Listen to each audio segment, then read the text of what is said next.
When the landlord handed me the keys to apartment 2A, he said something odd. "Don't worry about the light. It comes and goes." At the time, I thought he was talking about the hallway bulb or maybe a flickering lamp in the unit. I didn't ask questions. The rent was cheap, the place was quiet, and I was looking to disappear. A modest one-bedroom on the second floor of an aging 4-unit building in a town no one remembered. It was perfect. My first night there, the silence felt almost manufactured. No humming pipes. No muffled TVs. Just the kind of quiet that settles behind your eyes and makes you aware of your own breathing. And then, there was the light. It came around midnight. A soft, golden glow bleeding out from beneath the door across the hall, apartment 2B. It wasn't flickering like a lamp or swinging like a hallway bulb. It didn't move. It didn't dim. Just a steady, silent glow that lit a thin rectangle along the hallway floor. I thought maybe someone had moved in already. But the place had looked empty. The mailbox for 2B had a cobweb inside it, for God's sake. Still, maybe the landlord hadn't updated me. I tried not to think about it. Everyone deserves privacy. But that light. It kept me awake. The next morning, I passed the door to 2B on my way down the stairs. No sound. No light. No name on the door. It looked wrong. Like it hadn't been opened in years. There was a layer of dust along the handle. The kind that makes perfect little fingerprints if disturbed. I felt a strange urge to reach for it just to see if it would turn. But my hand stopped mid-air. It felt like I wasn't supposed to touch it. Like the air around the door pushed back. I left quickly. That night, the light returned. Exactly at midnight. Soft. Still. Unchanging. This time, I watched it longer. I turned off my own lights, sat by my door, and just stared at it. It didn't pulse. Didn't move. But something about it seemed alive. Intentional. Like it was aware of being observed. I leaned in, close to the floor, peering at the golden line beneath the door. And then so quietly I almost missed it, I heard something. A shuffle. A slow step. Just behind the door. I bolted upright and backed away. The light never wavered. By the third night, I stopped sleeping. The light came every night. Midnight, like clockwork. And each night, I heard more. Footsteps. Breathing. Sometimes a soft tap against the door. Like knuckles gently brushing wood. But the next morning, it was always the same. Dark. Dusty. Dead. I asked the landlord again. 2B, he said, looking confused. That unit's been vacant for years. Last tenant left in 09, I think. Place isn't even wired up. I told him about the light. His face tightened. He didn't speak for a long moment. Then he muttered, "Don't open the door. That's all." And walked away. The warning didn't help. In fact, it made everything worse. Because now I needed to know what was behind that door, who or what was making that light. So on the fifth night, I did what I promised myself I wouldn't. I got close. Closer than before. I sat right in front of 2B, legs folded, flashlight in hand. I waited. And at exactly midnight, the light returned. But not slowly. This time it burst to life. Not loud. Not fast. But immediate. A switch flipped. Golden glow flooding beneath the door, stretching just a little farther than before, almost brushing my knees. I pressed my ear to the wood. Nothing. Then a soft creak. Like someone shifting their weight. And then something new. A voice. Not loud. Not clear. But it was, humming. A simple melody. Childlike. Repetitive. It didn't sound happy or sad. Just endless. A loop. It made my skin crawl. I pressed my hand against the door. It was warm. And then the humming stopped. A single knock sounded from the inside. Not angry. Not aggressive. Just a single, hollow knock. As if the person or thing on the other side was just saying, I know you're there. I didn't run. I don't know why. Instead, I whispered, who are you? Silence. Then another knock. This one softer. Almost thoughtful. I stood up, hands shaking. The hallway felt colder now. Though the light still glowed, the air was suddenly sharp. Like whatever was behind the door was now pressed against it. Listening. Breathing. I turned and walked quickly back to my apartment. When I reached my door, I turned back to look. The light was gone. Just like that. No fading. No dimming. 1 second it was there. The next it wasn't. That night, I slept. Fitfully. I dreamed of corridors. Long, endless ones. Lit by the same golden light. Every door I passed looked the same, tall, old, wooden, with the number 2B painted in fading white. And each time I stopped to open one, I woke up. Heart racing. Sweat cold. But when I finally got out of bed, something was waiting for me. A note. Slipped under my door. Yellowed, folded, and sealed with a single piece of red thread. No writing on the front.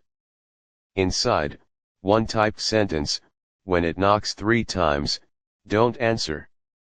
The note haunted me. When it knocks 3 times, don't answer. Typed. Old. Slightly yellowed, like it had been waiting for years. I kept it on the table, untouched, just staring at it as if it might change, vanish, or explain itself. But it didn't. It just sat there. Quiet. Patient. Watching me, almost. By that night, I had convinced myself it was a prank.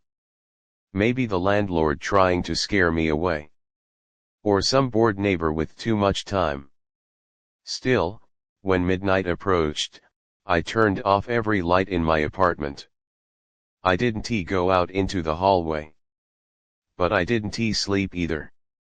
I sat in the dark, back against the far wall of my room, waiting. And at 12:01, the glow returned. I didn't need to open my door. It was brighter now, so much that it crept in under my door, tracing the shape of the frame with thin golden lines. I held my breath. 1 minute passed. Then 2. Then. Knock. A single, hollow sound. I froze. My heart beat so hard I could hear it echo in my head. Another minute. Then. Knock. The second one was softer, but somehow closer. As if it wasn't on the door anymore, but inside the walls. My eyes scanned the shadows. I didn't move. Not a sound. Then the third knock came. But not from the door. From behind me. I turned sharply. Nothing there. Just the wall. But I heard it. I felt it.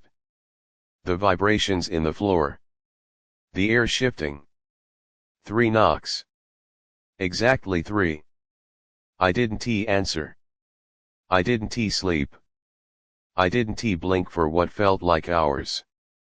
When the sun finally rose, the light vanished. As if it had never been there. The hallway was different that morning. Longer. Or maybe narrower. Something felt, stretched. Twisted. 2B's door was closed. But there was a smell now. Not rot or decay. Not anything bad. It smelled like dust and paper. Like an old book being opened after decades. And something else faintly electric. Like the air before a thunderstorm. I noticed something strange, 3 smudges on the wooden floor. Directly in front of my door. Faint. Almost like soot. I crouched and reached toward them. Warm. Not fresh, but not cold either. Like they had only just faded. Handprints. 3 perfect, small handprints. As if someone had been pushing against the door from the hallway floor. Like a child crawling. Reaching. I backed away. When I looked up, apartment 2B was open. Not wide, just an inch. But enough to see the glow returning. Even in daylight. I didn't step closer. But I swear I heard a whisper slide out from the gap. Just one word, stay. That day, I called the landlord. No answer. I tried again that evening. Still nothing. I checked the mailbox. The same cobweb was still inside. He hadn't been back. I knocked on the other units. No one answered. For all I knew, I was the only person in the building. And maybe I was. That night, the light came back stronger than ever. It flooded beneath the door, reaching halfway into my apartment now. And the humming had returned. Soft. Steady. That same looping melody. But it sounded clearer now, not just like it was near, it felt like it was inside the walls. Like the building itself was humming. I stood at my door. Hand on the knob. I didn't open it. I just stood there, heart pounding, teeth clenched, waiting. Then it started again. Knock. I closed my eyes. Knock. A breath caught in my throat. Knock. From behind me again. I spun around. This time, the sound came from the closet. My closet door was cracked open. It hadn't been like that before. I approached slowly. The light from the hallway crept under the bedroom door, casting long shadows across the floor. I reached out and pulled the closet door open. Inside nothing. Just clothes. Boxes. And on the top shelf. Another note. Same yellowed paper. Same faded type. It will open when you stop watching. I didn't sleep. I sat facing my front door until sunrise. But I didn't look at 2B again. Not directly.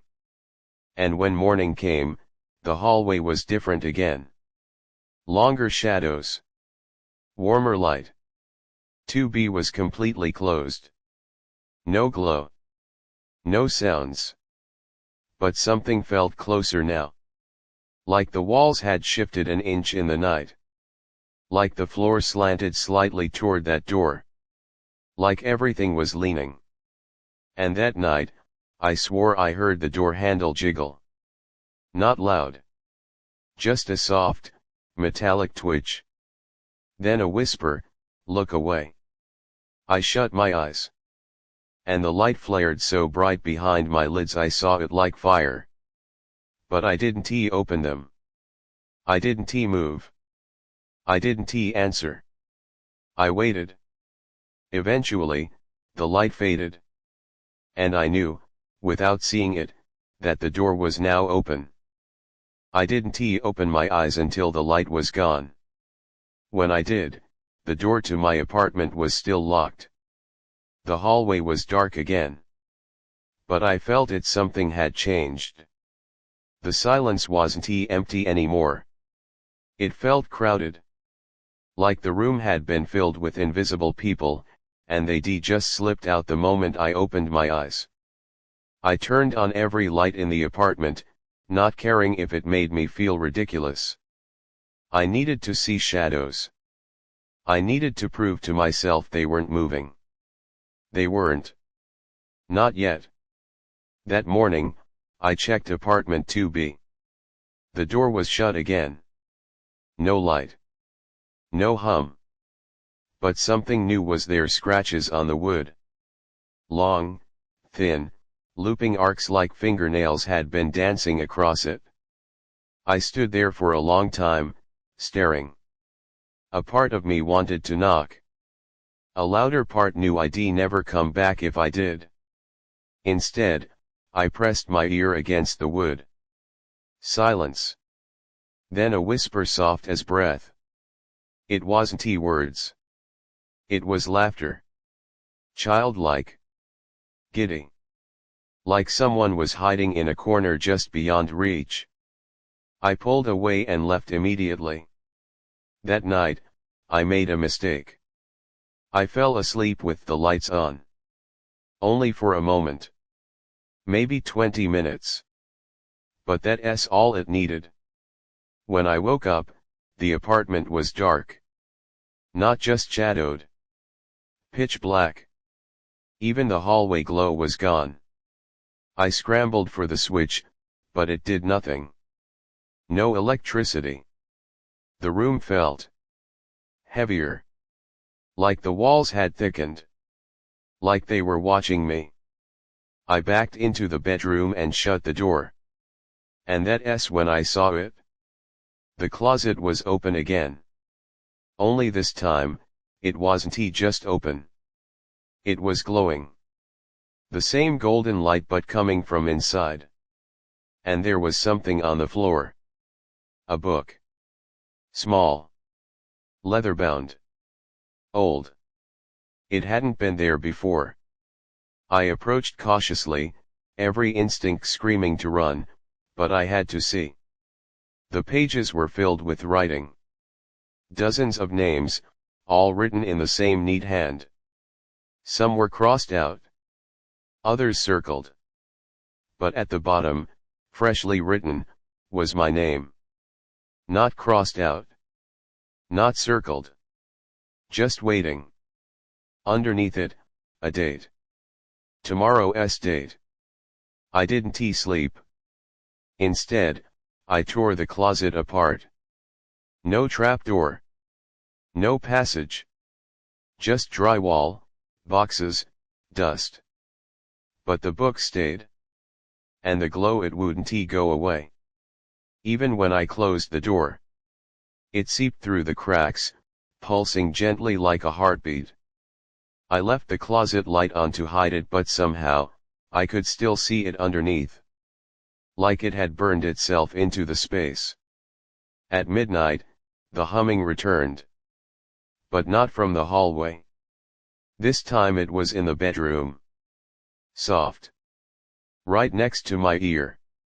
I sat on the bed, frozen. Then something pressed the mattress beside me. Not violently. Just enough to make it sink slightly, like someone had sat down. I didn't look. I couldn't. Instead, I whispered, "Why are you here?" And a voice, low and faint, replied, "You knocked." I moved out of the bedroom. Slept or tried to in the living room. The closet stayed glowing. The hallway stayed dark, and now, the light didn't wait for midnight. It came whenever it wanted. 2 p.m. 4 a.m. Mid-conversation with no one. The light would just appear. Always gentle. Always golden. Always wrong. like it didn't belong in this world. Sometimes, I caught myself reaching toward it. And each time I stopped, I felt sad. Like I'd turned my back on someone. But I knew if I touched it, I wouldn't come back. 2 nights later, the hallway changed. I stepped outside my apartment just after 11, needing air. The building felt stretched. The stairs at the end of the hall were farther away than they should have been. The walls curved slightly inward. And 2B, its door was wide open. But the light didn't shine from inside. Instead, it pointed out, flooding the hall with a thin beam. Like it was inviting me. I should be turned back. I didn't. I walked forward. Slow. Step by step. The light didn't change. Didn't brighten. But it pulled at me. When I reached the doorway, I stopped. Inside was empty. No furniture. No dust. Just a mirror, tall, cracked, standing in the center of the room. The light came from behind it. I leaned in. And for a moment, just a breath, I saw someone behind me. In the reflection. Not my reflection. Not a trick of light. Someone else. Standing inches behind me. No features. Just an outline. Watching. When I turned, no one was there. But the mirror, it was warm. I ran back into my unit. Locked the door. Blocked it with furniture. Sat in the middle of the room, facing all directions. When the light returned this time under every door, I closed my eyes and whispered again, "Why me?" And the answer came, soft as ever. "You stayed." Morning arrived like a lie, sunlight spilling through the blinds, touching nothing real. The apartment remained cold. Not in temperature, but in tone. Air hung too still, too heavy, like a breath held for hours. Nothing moved, yet something was always there.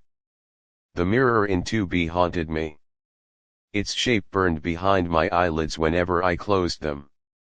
Every reflective surface in my apartment, the bathroom mirror, the black glass of the TV screen, the glint of water in the faucet, seemed to warp slightly when I looked too long. As if depth lived behind the image. As if something waited to be seen. I covered them all. Blankets. Towels. Sheets. But even covered, I felt their presence, like muffled eyes watching from behind curtains. That day, the hallway shrank again.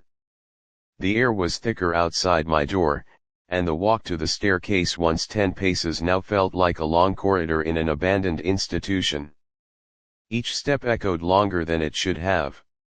Each wall looked slightly bowed inward, as if time or pressure or something unseen was pressing against the building's skin. I didn't see anyone. Not in the building, not out the window. The street below remained still. Parked cars. Empty sidewalks. Street lamps that flickered too early. A world paused. I tried to leave. Keys in hand. Bag packed. The front door opened without resistance. But the hallway beyond had changed entirely. No stairs. No exit. Only doors. All identical. All numbered 2B. Stretching infinitely down both sides. And not a sound. Except for the humming. Faint and circular. A lullaby heard in reverse. Melancholic and warm and full of hunger. I didn't move. I didn't speak. I simply closed the door and returned inside. The outside was gone. That night, the light didn't just come under the door. It bled from the walls. Thin seams of gold that spidered outward like veins. Behind paintings. Under floorboards. Between the grains of wood and plaster. I could feel it pulsing, not with rhythm but with awareness. It knew I was watching. Every surface hummed now. And my reflection was no longer my own. Even in the faintest glimmer, my spoon, my phone screen, the rim of a doorknob, I caught glimpses. Flickers of figures standing behind me. A hand reaching out from corners that weren't there. One blink and they'd vanish. But not entirely. They left fingerprints behind. Smudges on the walls where no hands should have touched. Faint impressions on my mattress, like someone lay beside me during sleep I never had. The apartment smelled like forgotten things. Old pages. Wilted roses. A sealed attic disturbed after decades. And always the humming. Closer now. Constant. Like I was inside the song itself. I tried tearing the book apart. The one with my name inside. Its cover resisted cutting. Its pages refused to burn. But the entries inside had multiplied. More names. None familiar. Until I turned to the back. There, written in a hurried hand different from the rest, was a final phrase: "They feed on attention," and below it, "Never look too long." I dropped the book. It landed silently, as if the air had thickened to catch it. I turned every light in the apartment on again. But the golden glow was brighter. Stronger. Now it pushed back, casting my lights into shadow. By midnight, the glow poured from inside the walls like soft firelight. And then, the knocking began again. 3 times. Always 3. Not at the front door anymore, but from every door. Closet. Bedroom. Bathroom. Soft. Polite. Patient. I didn't move. And when the knocking stopped, something began to breathe. Not me. Not human. Something deep. Wide. Slow. Like the apartment was alive. At dawn, a message appeared. Not typed. Not written. Carved. On the living room wall. Rough and jagged, like scratched by bone, "Look behind you." I didn't. Not then. But the air changed. Cool breath slid across my neck. My skin prickled, not with cold, but with recognition. The humming stopped. And for the first time I heard the voices. Whispers in tandem. Too many to count. Not loud. Not cruel. Just close. Like breath down my spine, they said, "You're almost ready."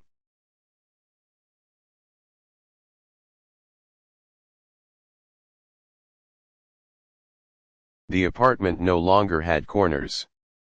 Walls once straight now bent inwards, subtly but undeniably.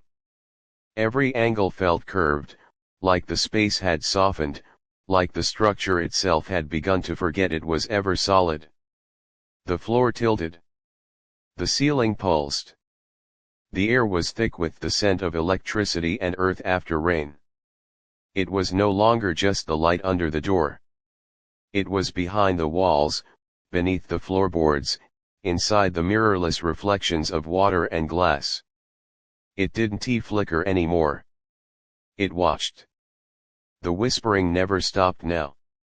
It filled the rooms like fog, thin, curling threads of sound wrapping around furniture, slipping between pages of closed books, licking at the solace of my feet as I walked. They no longer knocked. They didn't need to. I felt them waiting. I stopped eating. The hunger wasn't mine anymore. Sleep became impossible. The light would throb in rhythm with my heartbeat when I closed my eyes, each pulse tugging at my consciousness, pulling me towards something I couldn't see. Something behind the glow. Something familiar. Sometimes I caught myself standing at the front door, hand hovering just inches from the knob. Not opening it. Just feeling the warmth of it radiate through the wood. It called to me like a forgotten name. On the seventh day, my reflection returned. Not all at once, just in fragments. First, the mirror in the bathroom. My eyes appeared, staring back, but they weren't following my movements. They blinked when I didn't, smiled slightly when I frowned. The body came next. Pale. Still. But wrong. The arms hung too long. The skin around the mouth had a stretched look, like someone trying to remember how to use it. And then it vanished again. As if it had been checking in. The apartment grew cold. Not physically. Emotionally. A kind of absence that lingered in every room. The feeling of entering a space where something just left and might return any second. Even sound behaved strangely. Footsteps echoed too long. Floorboards creaked when no weight was on them. The refrigerator hummed in a key too close to a human voice. Even the air through the vents began to whisper not words, but tones. Harmonies. Like something deep and ancient was trying to hum its way back into existence. The book with my name changed again. Now, the date beneath it had passed. And in its place, "You've always been here." I stared at the sentence for what felt like hours, but time didn't move right anymore. The clocks had stopped. The phone wouldn't turn on. Outside, the sky remained a constant, dull gray, the kind that drains color from everything. I wasn't sure when I last left the apartment. Or if I ever had. That night, the walls opened. Not like doors. Not like holes. They simply parted. And beyond them was not darkness, but light. Blinding, soft, golden. It didn't hurt to look at, but it burned behind my eyes in a way I couldn't explain, like staring into a memory so long forgotten it hurt to remember. Shapes moved within it, slow. Gentle. Not human. But not monstrous. They shimmered like candle flames in fog. And from within them came a sound, not humming this time, but something older. A lullaby sung backward. A heartbeat echoing through a womb of light. And then I remembered. It wasn't a haunting. It was a becoming. This place, this light hadn't been trying to scare me. It had been trying to bring me home. The notes. The whispers. The mirror. The book with names. They weren't warnings. They were invitations. I stepped forward. The door, my door, opened not outward, but inward, bending the apartment around itself like a mouth opening wide in silence. And the light welcomed me. It poured through me like warmth returning to numb limbs, filling every space I had forgotten was empty. I didn't walk. I didn't float. I simply became part of the light. Now, I wait too. Behind walls. Beneath floors. In soft echoes. In silent mirrors. In reflections that look a little too long. I do not knock. I do not hum. I only wait. For someone to stay too long.